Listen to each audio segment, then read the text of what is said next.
నా పితరుల పారంపర్య ఆచారమందు విశేష ఆసక్తి గలవాడనై. చూడండి ఎలాగ, నా పితరుల పారంపర్య ఆచారమందు విశేష ఆసక్తి గలవాడనై.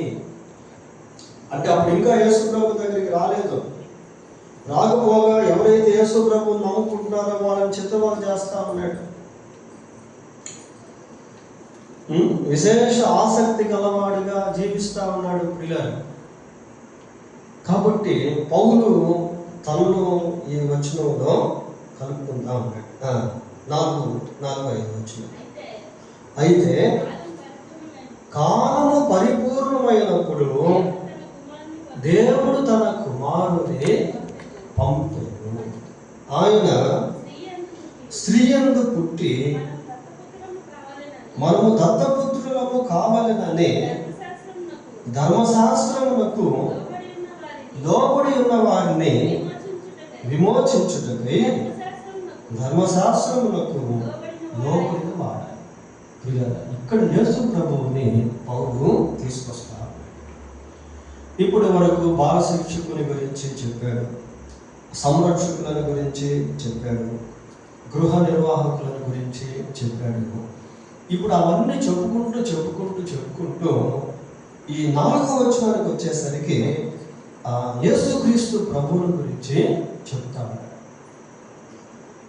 అంటే ఈ సంరక్షకులుగా పిలువబడే వాళ్ళైనా, బాల శిక్షకులుగా పిలువబడే ధర్మశాస్త్రం అయినా, గృహ నిర్వాహకులుగా పిలువబడేటువంటి వారైనా వీళ్ళంతా కూడా ఏం చేస్తారు అంటే అల్టిమేట్గా చివరిగా యేసుక్రీస్తు ప్రభువు దగ్గరికి వాటిని అనుసరించేటువంటి వారిని తీసుకెళ్తారు.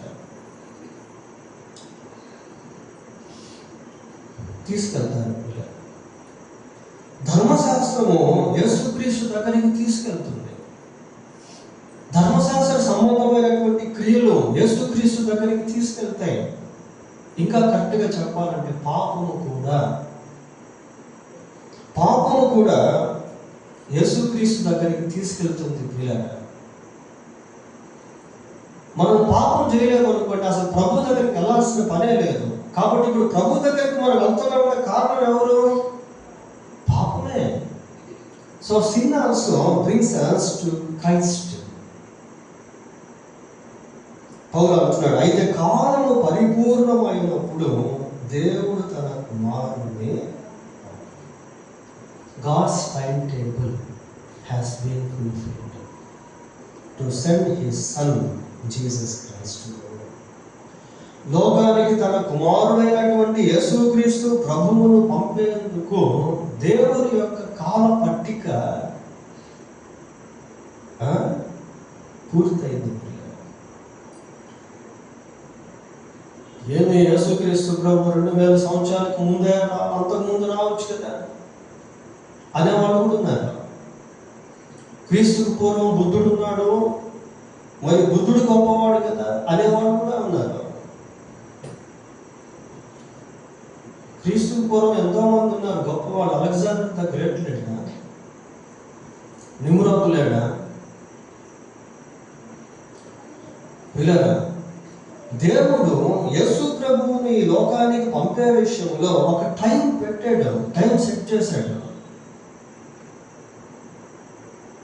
యేసు ప్రభువుని గురించినటువంటి ప్రవచనము ఆదికాండం 3వ అధ్యాయం 15వ వచనంలో చెప్పబడినప్పటికీ దాని యొక్క నెరవేర్పు ఎప్పుడు జరిగింది అంటే మత్తయి సువార్తలో మనం చూస్తాం. ఎందుకంటే దేవుడు ఆ కాలాన్ని ఏర్పాటు చేశాడు. ఆ కాలం ఎప్పుడైతే పరిపూర్ణమైందో అప్పుడు యేసుక్రీస్తు ప్రభు వచ్చాడు. అందుకే యేసు ప్రభువుని గురించి మనం ఆలోచన చేసినప్పుడు ఈ కాల విభజనలో చాలా సత్యాలు మనకు కనబడతాయి. ఏంటి ఆ సత్యాలు అంటే, అసలు యేసుక్రీస్తు ఎవరు, ఆయన ఎప్పుడు ఈ లోకానికి వస్తాడు, ఆయన ఎలా ఈ లోకానికి వస్తాడు, ఆయన ఎక్కడ జన్మిస్తాడు, ఎవరికి జన్మిస్తాడు, ఎందుకు జన్మిస్తాడు, ఎప్పుడు జన్మిస్తాడు, ఏ ప్రాంతంలో జన్మిస్తాడు, ఆయన జన్మించక ముందు పరిస్థితులు ఎలాగుంటాయి, జన్మించే సమయంలో పరిస్థితులు ఎలాగుంటాయి, ఆయన జన్మకు సంబంధించినటువంటి ప్రవచనాలు, భౌగోళిక చరిత్ర, హ్యూమన్ హిస్టరీ, మానవ చరిత్ర, ఇవన్నీ కూడా ఆ కాలం చుట్టూ తిరుగుతూ వచ్చాయి పిల్లలు. ఎప్పుడైతే ఈ కాలం పరిపూర్ణమైనదో యేసుక్రీస్తు లోకానికి వచ్చాం. ఇక్కడ మనము ప్రీ ఎగ్జిస్టెన్స్ ఆఫ్ జీసస్ అంటే యేసుక్రీస్తు ఉనికిని గురించి మనం చూడవచ్చు. చూడండి, వచనాన్ని మళ్ళీ పరిశీలిద్దాం. కాలం పరిపూర్ణమైనప్పుడు దేవుడు తన కుమారుని పంపాడు. యేసుక్రీస్తు ఆయన పంపబడ్డాడు. He was cent. యోహాను సువార్త 5వ అధ్యాయం 30వ వచనం ఒకసారి చూడండి. నా అంతట నేనే ఏమీ చేయలేను, నేను వినున్నట్లుగా తీర్పు తీర్చుచున్నాను. చూడండి, నన్ను పంపిన వారి చిత్త ప్రకారం. నన్ను పంపిన వారి కాలం పరిపూర్ణమైనప్పుడు దేవుడు తన కుమారుని పంపాను. 8:16 కూడా చూడండి. యోహాను సువార్త 8వ అధ్యాయం 16 వచనం. 8:16.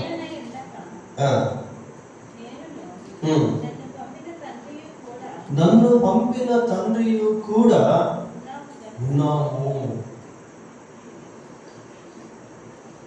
నన్ను పంపిన తండ్రి నేను ఉన్నాము. 18వ వచనం, అదే అధ్యాయం 8:18 యోహాను సువార్త. నన్ను గూర్చి నేను సాక్ష్యం చెప్పుకొని వాడను, నన్ను పంపిన తండ్రియు. వీళ్ళరా, దేవుడి వాక్యం ఎప్పుడు కూడా ఖచ్చితంగా ఉంటుంది. ఇక్కడ ఒక రకంగా చెప్పి ఇంకొక దగ్గర ఇంకొక రకంగా ఉండేటువంటిది కాదు.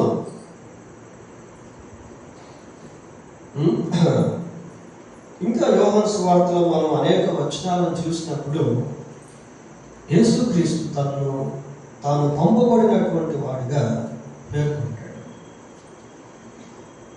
అయితే కాలం పరిపూర్ణమైనప్పుడు దేవుడు తన కుమారుని పంపాను. అంటే ఇక్కడ pre existence of Jesus Christ. యేసుక్రీస్తు జన్మించక ముందే ఉన్నాడా లేదా? ఉన్నాడు. మనిషి ఎప్పుడంటే జన్మించిన తర్వాత ఉంటాడు, జన్మించక ముందు మనిషి ఉన్నాడు. కానీ యేసు ప్రభు జన్మించక ముందే ఉన్నాడు, జన్మించిన తర్వాత ఉన్నటువంటి వ్యక్తి కాదు. చాలా మంది ఏమంటారు, యేసు ప్రభు 2000 సంవత్సరాల పూర్వం పుట్టింది, అంతకుముందు ఆయన లేడు అనేవాడు కూడా ఉన్నారు. యోహాను సువార్త 1వ అధ్యాయం 1వ వచనం. యోహాను సువార్త 1వ అధ్యాయం. ఆదియందు వాక్యం ఉండెను, వాక్యము దేవుని యొద్ద ఉండెను, వాక్యము దేవుడై. 14వ వచనం. ఆ వాక్యము శరీరధారి అయి. చాలు, అది ప్రీ ఎగ్జిస్టెన్స్ ఆఫ్ క్రైస్ట్ అంటారు ప్రియ. అంటే యేసుక్రీస్తు ముందుగానే ఉన్నటువంటి వాడు అని అర్థం. ఆయన 2000 సంవత్సరాల క్రితం పుట్టాడు కాబట్టి అప్పటి నుంచే ఉన్నాడు, అంతకుముందు లేడు అనేదాన్ని కాదు. పాపులను రక్షించుట క్రీస్తు యేసు లోకమునకు వచ్చెను, రాకముందు ఇంకొక లోకములో ఆయన ఉన్నాడు.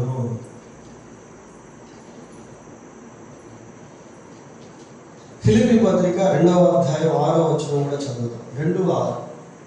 ఇక్కడ పుట్టుకల గురించి చూస్తాం.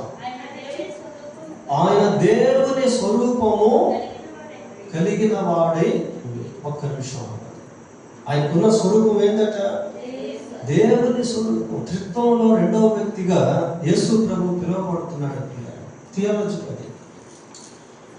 అది వేదాంత శాస్త్రం. The Trinity, the doctrine of Trinity అంటే త్రిత్వ సిద్ధాంతాన్ని గురించి మనం ధ్యానం చేస్తే దాంట్లో త్రిత్వంలో ఏకత్వం కలిగినటువంటి దేవుడు కనిపిస్తుంది. తండ్రిగా, కుమారుడిగా, పరిశుద్ధాత్మ. మళ్ళీ వేరు మళ్ళీ ఒకటే. ఇక్కడ యేసుక్రీస్తు దేవుని స్వరూపి అయి ఉండి త్రిత్వంలో రెండవ వ్యక్తి.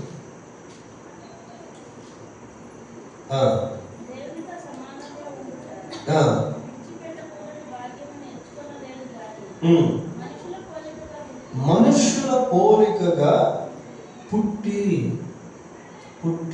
పుట్టుకల గురించి మాట్లాడుతుంది.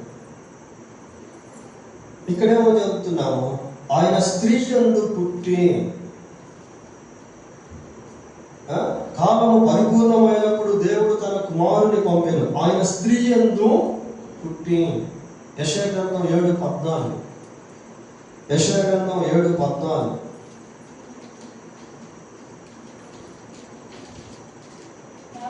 కాబట్టి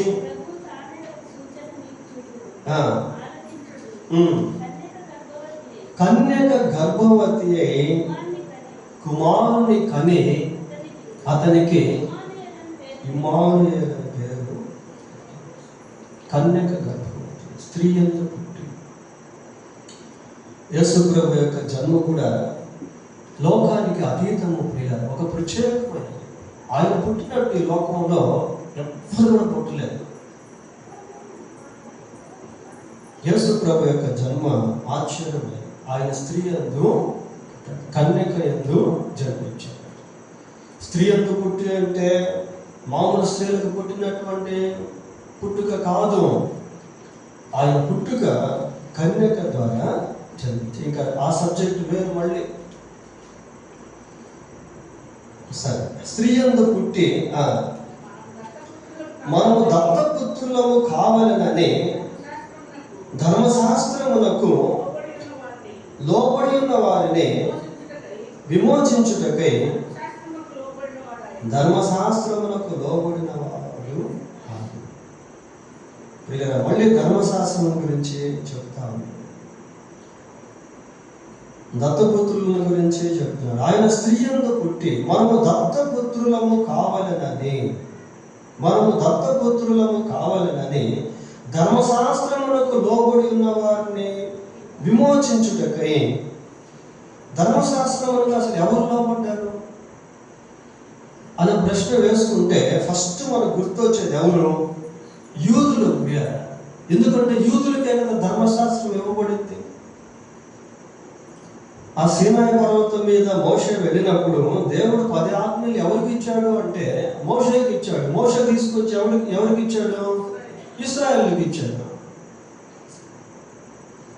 కాబట్టి మరి ధర్మశాస్త్రానికి ఎవరు లోబడ్డారంటే ఇశ్రాయేల్ ప్రజలు లోబడ్డారు. What about the Gentile people? అయితే అన్యుల సంగతి ఏంటి? వాళ్ళ ధర్మశాస్త్రం లేదా? వాళ్ళ ఆజ్ఞలు వర్తించవా? దొంగతనం చేయొద్దు అని చెప్పిన మాట కేవలం యూదులకేనా? It is universal thing. Is it universal thing? వ్యభిచరించవద్దు అని చెప్పింది కేవలం యూదులకు మాత్రమేనా, లేకపోతే అది విశ్వవ్యాప్తానికి సంబంధించిందా? ప్రియులారా, మరి లోకంలో ఉన్న మనుషులందరికీ కూడా దేవుడు ఒక్కడే. దేవుని ఆజ్ఞలు కేవలం వాళ్ళకు మాత్రమే, వీళ్ళకు మాత్రమే అనేటువంటి తారతమ్యాలు లేవు. ఒక నాస్తికుడు, అసలు దేవుడు లేడని చెప్పేటువంటి వ్యక్తి, అతనికి దేవుని ఆజ్ఞలతో పనే ఉండదు, అసలు ధర్మశాస్త్రం అంటే అతనికి తెలియదు, అతని దగ్గర ఏ గ్రంథం కూడా లేదు, కానీ అతను వ్యభిచారం చేశాడు అనుకోండి, ఇతను నాస్తికుడు, ఇతనికి ధర్మశాస్త్రం లేదు, కాబట్టి ఇతను నిర్దోషి అని దేవుడు చెప్పలేడు. ప్రియులారా, ఎందుకు అంటే ధర్మశాస్త్రం లేకపోయినప్పటికీ అతను చేసినటువంటి పని పాపము. God is the judge of all human beings. మనుషులందరికీ కూడా న్యాయాధిపతి ఎవరు అంటే దేవుడు. అంటే కేవలం ధర్మశాస్త్రం యూదులకు మాత్రమే వర్తిస్తుందా? 3:12 చదవండి. గలతీ 3:12. ధర్మశాస్త్రము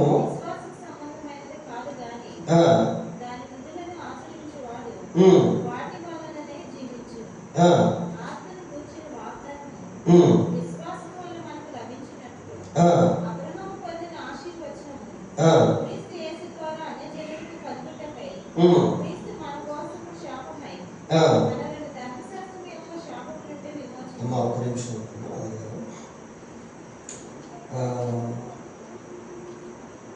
3:22 చదవండి.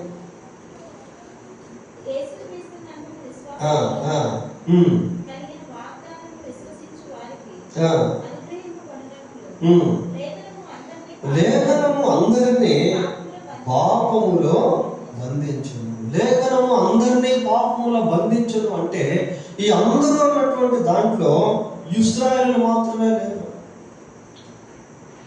ఈ అందరూ అనేటువంటి దాంట్లో ఎవరెవరు ఉన్నారు అంటే లోకంలో ఉన్న మనుషులు అందరూ కూడా ఉన్నారు. నాస్తికులు కూడా ఉన్నారు, బౌద్ధులు ఉన్నారు, జైనులు ఉన్నారు, అందరూ ఉన్నారు పిల్లలు. అంటే అది యూనివర్సల్ వర్డ్ అన్నమాట. అంటే అందరికీ సంబంధించినటువంటి పదజాలం అది. స్త్రీయందు పుట్టి మనం దత్తపుత్రులను కావాలని ధర్మశాస్త్రములకు లోబడి ఉన్న వారిని విమోచించుటకై ధర్మశాస్త్రములకు లోబడిన వాడు ఆయన. అంటే ఈ ధర్మశాస్త్రానికి లోబడేటువంటి విషయంలో అందరూ ఫెయిల్ అయిపోయారు. ధర్మశాస్త్రం ఇవ్వబడకపోయినా అన్యులు ఫెయిల్ అయిపోయారు. ధర్మశాస్త్రం ఇవ్వబడిన యూదులు కూడా ఫెయిల్ అయిపోయారు. ఇప్పుడు ధర్మశాస్త్రానికి లోబడింది ఎవరు? యేసుక్రీస్తు తప్ప ఇంకెవరు లేరు. అది ఎంతవరకు వాస్తవం? యేసుక్రీస్తు ఒక్కడే ధర్మశాస్త్రానికి లోపడ్డాడు, మిగతా వాళ్ళంతా కూడా ఫెయిల్ అయిపోయారు అని మనం ఏ విధంగా చెప్పగలము అని అంటే, ఇప్పుడు ఇక్కడ మనం చూసాం కదా, ధర్మశాస్త్రము అందరినీ కూడా దేంట్లో బంధించిందట? పాపంలో బంధించింది. కానీ ఒక్క యేసుక్రీస్తు ప్రభువును మాత్రం పాపంలో బంధించలేకపోయింది. కారణం ఏంటి అంటే ఆయన ఎక్కడ పాపం అనేది లేదు. ధర్మశాస్త్రంలో ఏదైతే ఉందో ప్రతి ఆజ్ఞ యేసుక్రీస్తులో కంప్లీట్గా నెరవేర్చండి. యేసు ప్రభువులో మనం ఎక్కడ నరహత్య చూడలేము, వ్యభిచారం చూడలేము, దొంగతనం చూడలేము, విగ్రహారాధన చూడలేము, మోసాలు చూడలేము, అపవిత్రత చూడలేము.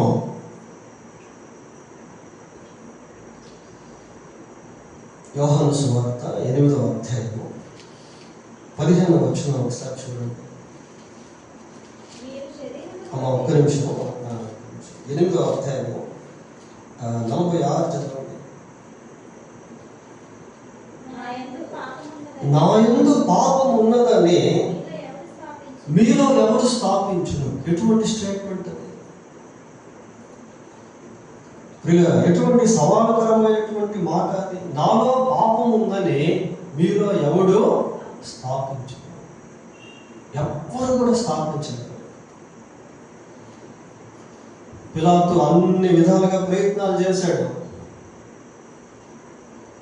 ఏం చెప్పాడు? ఇతడు నీతిమంతుడు. హేరోదు అన్ని విధాల ప్రయత్నాలు చేశాడు. ఎక్కడ యేసు ప్రభువులో తప్పు చూపించలేకపోయాడు. పిలాతు ప్రజలను పిలిచి అడిగాడు, ఈయన ఏం నేరం చేశాడు అంటే వాళ్ళు సిలువ వేయండి అన్నాడే కానీ ఫలానా నేరం అని చెప్పలేకపోయాడు.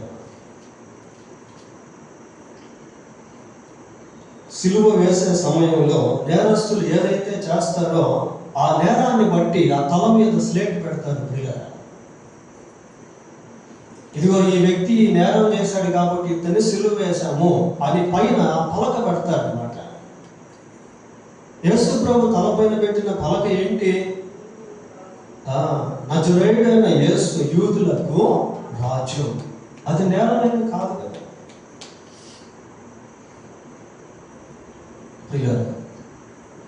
నాలో పాపం ఉందని మీలో ఎవడు స్థాపించు. He is the sinless God. He committed no sin. ఆయన పాపమేమీ చేయలేదు. ఆయన యందు ఏ పాపము లేదు. ఇప్పుడు చదువుదాం. గలతీ పత్రిక 3వ అధ్యాయం 12వ వచనం. ధర్మశాస్త్రము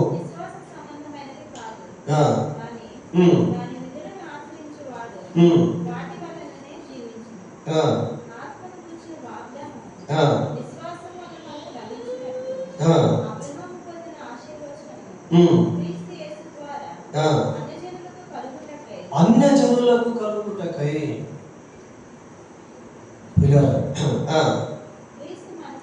క్రీస్తు మన కోసము శాపమై మనలను ధర్మశాస్త్రం యొక్క శాపము నుండి విమోచించు. ఇవన్నీ చాలా లోతైనటువంటి వచనాలు ప్రియులారా. కొరింథీయులకు రాసిన 2వ పత్రిక 5వ అధ్యాయము 21వ వచనం కూడా చదువుకున్నాం. ఎందుకనగా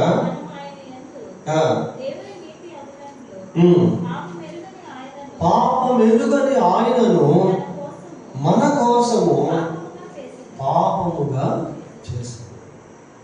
యేసు ప్రభు శిలువ మరణంలో ఆయన చేసిన పాపం ఏమీ లేదు, కానీ మనము చేసినటువంటి పాపమును బట్టి ఆయన శిక్ష అనుభవించాడు. అందుకే యెషయా గ్రంథం 53:5 అంటాడు, మన అతిక్రమ క్రియలను బట్టి ఆయన గాయపరచబడ్డాడు. ఆయన అతిక్రమ క్రియలుగా మన దోషములను బట్టి ఆయన నలగొట్టబడ్డాడు. ఆయన దోషములను బట్టి కాదు. ఆయన అసలు ఏ దోషము ఏ అతిక్రమము చేయదు. మన సమాధానార్థమైన శిక్ష ఆయన మీద. ఎందుకు ఇవన్నీ అంటే మనలను దత్తపుత్రులుగా చేయాలి. మనలను దత్తపుత్రులుగా చేయాలి. దత్తపుత్రులు అంటే ఇవన్నీ మనకు తెలిసిన పదాలే ప్రియ. పౌలు చదువుకులకు అర్థమయ్యేటువంటి విధంగా అర్థవంతంగా ఈ పదాలను వాడుతూ వచ్చారు. దత్తపుత్రులు, దత్తపుత్రిక అనేటువంటి పదాలు మనం అప్పుడప్పుడు వింటూ ఉంటాం పిల్లలు. ఫర్ ఎగ్జాంపుల్, ఒక కుటుంబం ఉందనుకోండి, ఆ కుటుంబంలో పిల్లలు లేదు. ఆ కుటుంబస్తులు ఏం చేశారంటే ఎవరో ఒక బాబును ఒక పాపను తీసుకొచ్చుకుని సాకుకుంటారు. ఇప్పుడు గవర్నమెంట్ పరంగా ఆలోచన చేస్తే ఒకప్పుడు ఏం చేసేవాళ్ళు అంటే ఇట్లా దత్తపుత్రులుగా ఎవరైనా తీసుకోవాలి అంటే ఊరికే మాటకు మాట చెప్పుకొని తీసుకునేవాళ్ళు, వడపడికలు చేసుకొని. దాంట్లో సమస్యలు వస్తున్నాయని చెప్పి గవర్నమెంట్ ఏం చేస్తారంటే ఒక రూల్స్ పెట్టారు, చట్టపరమైనటువంటి రూల్స్. అది ఆ చట్టపరమైనటువంటి నియమ నిబంధనలకు లోబడి అప్పుడు ఈ పిల్లల్ని తీసుకునేటువంటి పద్ధతిని ఏర్పాటు చేశారు. ఎవరో పిల్లల్ని తీసుకున్నప్పుడు వాళ్ళు ఏం చేస్తారంటే ఈ చట్టపరమైనటువంటి రూల్స్ను బట్టి ఈ ఎవరైతే తీసుకుంటారో లేక కొనుక్కుంటారో లేక ఒడంబడిక చేసుకుంటారో అప్పటి నుండి ఆ పిల్లలు వీళ్ళ పిల్లల్లాగా మారుతారు. అంటే వేరే ఇంటిలో పుట్టినటువంటి వాళ్ళు వీరింటిలో దత్తపుత్రులుగా దత్తపుత్రికలుగా పెరిగి పెద్దవాళ్ళు అవుతారు. మనం ఎప్పుడైతే దేవునికి విరోధంగా జీవించామో మనం దేవుని ఇంటిలో నుండి బయటకు తొలగిపోయాం. ఒక రకంగా చెప్పాలంటే దేవుని ఇంట్లో లేము మనం. ఆదాము అవ్వ ఏదైనా తోటలో ఉన్నారు. ఆ ఏదైనా తోట దేవుని తోట, అది దేవుడేసిన తోట. అది వాళ్ళు ఎప్పుడైతే దేవునికి విరోధంగా జీవించారో ఆ తోటలో నుండి బయటికి వాళ్ళు పంపబడ్డారు. ఇప్పుడు దేవుని తోటలో వాళ్ళు లేరు. ఇప్పుడు మళ్ళీ దేవుని తోటలోకి రావాలి వాళ్ళు. అంటే దేవుని గృహానికి మనుషులు చేరాలి అంటే ఏం చేయాలంటే ఎవరైతే పిల్లల్ని తీసుకోవాలనుకుంటారో వాళ్ళు ఏ విధంగా అయితే కొనుక్కుంటారో దేవుడు మనల్ని కొనుక్కునేసాడు. ఎలా కొనుక్కున్నాడు దేవుడు? తన స్వరక్తం ఇచ్చి మనల్ని కొనుక్కున్నాడు. కొనుక్కొని బయట ఉన్నటువంటి మనల్ని తీసుకొని మళ్ళీ ఇంట్లోకి చేర్చుకున్నాడు. ప్రియ. నిజంగా చాలా గొప్ప విషయం. ఎప్పుడైతే తన ఇంట్లోకి మనం చేర్చుకున్నాడో సర్వ హక్కులు మనకు ఇవ్వబడ్డాయి. ఆ సర్వ హక్కులు మనం ఏ విధంగా పొందుకోగలుగుతాము అంటే దానికి ఒకే ఒక ఒడంబడిక ఉంది పిల్లలు. ఆ ఒడంబడిక లేకపోతే మనం దేవునికి దత్తపుత్రులుగా మారలేము. ఏంటి ఆ ఒడంబడిక అంటే యేసుక్రీస్తును విశ్వసించుట. యోహాను సువార్త 1వ అధ్యాయం 12వ వచనం. తన్ను ఎందరు అంగీకరించురో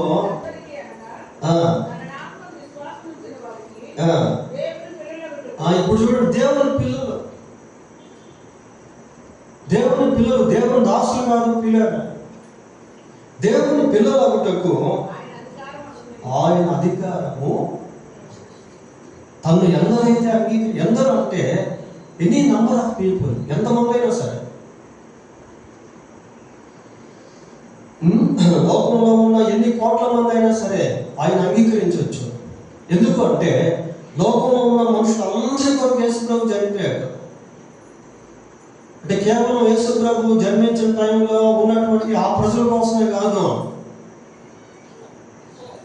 ఆ తర్వాత పుట్టబోయేటువంటి వాళ్ళ కొరకు కూడా యేసుప్రభు చనిపోయాడు. మనం పుట్టాము, జీవిస్తా ఉన్నాం, వాక్యం వింటున్నాం, ప్రభువుని నమ్ముకున్నాం. మన తర్వాత ఇంకా ఎంతో మంది లోకంలో జన్మించిపోతున్నారు. వాళ్ళ కోసం కూడా యేసుప్రభు చనిపోయాడు. తను ఎందరు అంగీకరించుడు అనగా తన నామమున విశ్వాసం నుంచి వారికి దేవుని పిల్లలకు ఆయన అధికారము అనుగ్రహించాడు. దత్తపుత్రులు అని పేరున్నప్పటికీ వాళ్ళు స్వీకృత పుత్రులు. ప్రియ దత్తపుత్రత్వానికి మరొక పదం ఏంటో తెలుసా? స్వీకృత అని ఉంటుంది. రోమాలో ఉంటుంది ఆ పదం. ఇక్కడ కూడా ఉందమ్మా, చదవండి కింద. అయితే నా పేజ్ జరిగిపోయింది. స్వీకృత. స్వీకృత అంటే స్వీకృత కొంచెం సాంస్క్రిట్ లాంగ్వేజ్ అన్నమాట. స్వీకృత అంటే స్వయంగా స్వీకరించిన అని అర్థం. దేవుడు తను స్వయంగా స్వీకరించాడు పిల్లరా. There is no any pressure to god to accept us, but he himself accepts us. దేవుడు మనల్ని స్వీకరించేదానికి ఆయన ఎవరు బలవంతం చేయలే. ఆయన తనకు తానే మనలను స్వీకరించాడు. ఎంత ప్రేమ దేవుడికి. 8వ వచనం తర్వాత చదవండి. తర్వాత మీరు కుమారులై ఉన్నందున నాయన తండ్రి అని మొరపెట్టు తన కుమారుని ఆత్మను దేవుడు మన హృదయంలోనికి పంపాడు. కొంచెం స్పిరిచువల్గా అడుగుతాం పిల్లలు.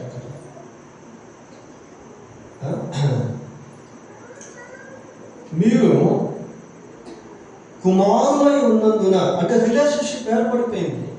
మనం ఎప్పుడైతే యేసుప్రభువుని నమ్ముకుంటామో అప్పుడు ఇక బాలశిక్షకులతో పని లేదు, ఇంకా సంరక్షకులతో పని లేదు, ఇంకా గృహ నిర్వాహకులతో ఇక పని లేదు. ఇప్పుడు direct relationship with the father అన్నమాట. యేసుప్రభు ఎప్పుడైతే సిలువలో చనిపోయాడో దేవాలయపు తెర పైనుండి క్రిందికి 2గా చిరిగిపోయింది. అప్పటి వరకు ప్రధాన యాజకుడు మాత్రమే వెళ్ళాలి సంవత్సరానికి ఒకసారి. ఇప్పుడు ఎవరైనా వెళ్ళొచ్చు. అసలు ఇప్పుడు దేవాలయమే లేదు. ఇక బలులతో పని లేదు, ఆచారాలతో పని లేదు, అర్పణలతో పని లేదు.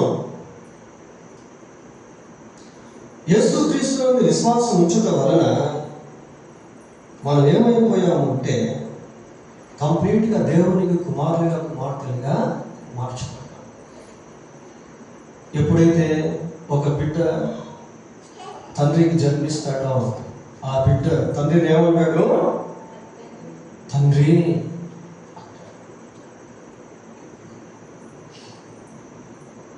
ఆ రిలేషన్షిప్ అనేటువంటిది దేవుడు మనకి ఇచ్చాడు.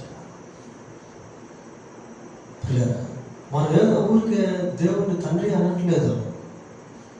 అది హృదయం అంతటితో నిజమైనటువంటి సంబంధంలో నుంచి వచ్చేటువంటి పరిశుద్ధాత్మ యొక్క మాట అది. అందుకే అక్కడ ఏమంటున్నాడు? ఆత్మను దేవుడు మన హృదయంలోనికి పంపాడు. రోమపత్రిక 8వ అధ్యాయం రోమపత్రిక 8వ అధ్యాయం 15వ వచనం ఒకసారి చూడండి. ఏలైనగా మరలా భయపడుటకు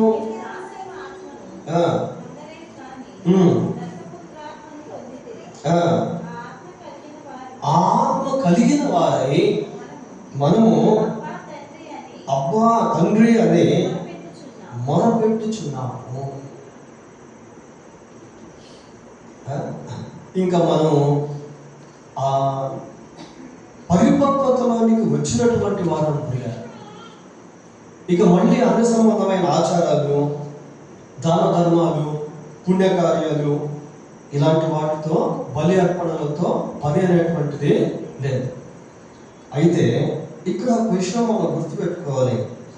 ఏమిటి అంటే, ధర్మశాస్త్రం మనల్ని దేవుని యొద్దకు నడిపించింది. కానీ ధర్మశాస్త్రంలో ఉన్నటువంటి ఆజ్ఞలు అంటే పరిశుద్ధత కొరకు జీవించడానికి దేవుడు మనకి ఇచ్చినటువంటి ఆజ్ఞలను మాత్రము మనం గైకొనాలి.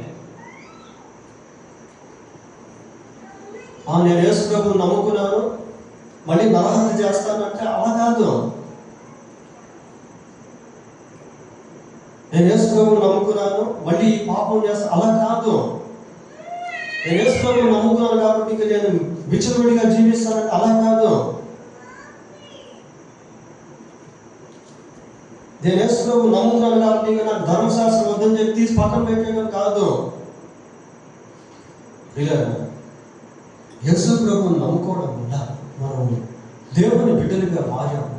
అయితే దేవుని బిడ్డలుగానే జీవించడానికి దేవుని వాక్యం మనకు ఇవ్వు. ఇంకా బలు అర్పణలు ఇవి మనం చేయాల్సిన పని లేదు. కానీ దేవుని వాక్యాన్ని మనం గైకొనవలసినటువంటి వారమై, ఇంకా వాక్యాన్ని యేసుప్రభు ఏం చెప్పాడంటే, నేను మీతో చెప్పుకున్నదేమనగా అంటూ చెప్పుకుంటా వచ్చాడు. అది మనకు మత్తయి సువార్త 5వ అధ్యాయంలో కనిపిస్తాయి ఆ పదాలు ప్రియులారా. ఇంకా పత్రికలు మనం చదివినప్పుడు ఇవన్నీ సంఘ ఉద్యోగం కొరకు, ఎదుగుదల కొరకు, పరిశుద్ధతలు ఎదిగేదాని కొరకు, దేవుని యొక్క గుణలక్షణాలను ఎదిగేదాని కొరకు దేవుని వాక్యం మనకు ఇవ్వండి. నీ ఎదుట నేను పాపం చేయకూడనట్లు నా హృదయంలో నీ వాక్యమును ఉంచుకొని ఉన్నా. నెక్స్ట్ వచనం చదవండి. నీవిక దాసుడు కావు, కుమారుడవైతే దేవుని ద్వారా వారసుడు. ఇంకా చాలా మంచి విషయాలు ఇందులో పేర్కొనబడ్డాయి ప్రియులారా. మరి దేవుని చిత్తం అయితే వచ్చే పాఠంలో మనం వీటి గురించినటువంటి విషయాలను విందాం. చాలా చక్కటి భావార్థాలతో కూడినటువంటి మాటలు ఈ గలతీ పత్రికలో మనకు ఉన్నాయి. దేవుని స్తోత్రం. దేవుని చిత్తం అయితే వచ్చే వారంలో మళ్ళీ అనేకమైనటువంటి విషయాలు మనం ధ్యానం చేద్దాం.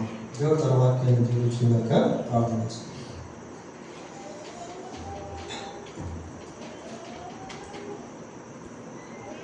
పరిశుద్ధుడైన మా దేవా, మీకు వందనాలు స్తోత్రాలు చెల్లిస్తున్నాం.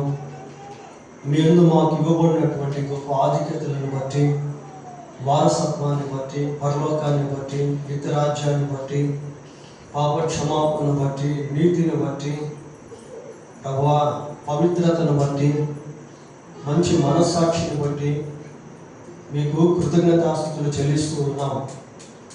నాయన, మమ్మును యేసు క్రీస్తును గూర్చిన గ్రహింపులోనికి తీసుకుని వచ్చి ప్రభువా బాల శిక్షకుని క్రింద నుండి, గృహ నిర్వాహకత్వం నుండి క్రింద నుండి, సంరక్షకుల క్రింద నుండి మమ్మల్ని విడిపించారు. అందును బట్టి మీకు స్తోత్రాలు చెల్లిస్తున్నాం ప్రభువా. మేము ఇటువంటి గ్రహింపు కలిగి ఆయన నిత్యము జీవించుట కృప దయచేయండి. ఇంకా ఎన్నో విషయాలు మా ఎదుట మీ వాక్యంలో రాయించి ఉంచారు. వాటిని మేము తెలుసుకుంటూ కృప దయచేయండి. ఈ రాత్రికాలం సందేశంలో మీ మాటలకే ముద్ర వేసి నీరు కట్టి ఫలింపు దయచేయండి. వచ్చే పాఠానికి తగు రీతిగా మమ్మల్ని సిద్ధపరచుకోండి. మా రక్షకుడైన యేసుక్రీస్తు పరిశుద్ధమైన నామములో ప్రార్థన చేస్తున్నాము తండ్రి. ఆమేన్. మన తండ్రి అయిన దేవుని ప్రేమ, మన ప్రభు అయిన యేసుక్రీస్తు యొక్క కృప, పరిశుద్ధాత్మ దేవుని యొక్క సన్నిధి సహవాసము మనకు, కుటుంబాలకు సంఘంలో ఉన్న ప్రతి కుటుంబాన్ని తోడై ఉండి కాపాడను గాక. ఆమేన్. అందరికీ వందనాలు. దేవుని చిత్తమైతే వచ్చే పాఠంలో మరికొన్ని విషయాలు నేర్చుకున్నాం.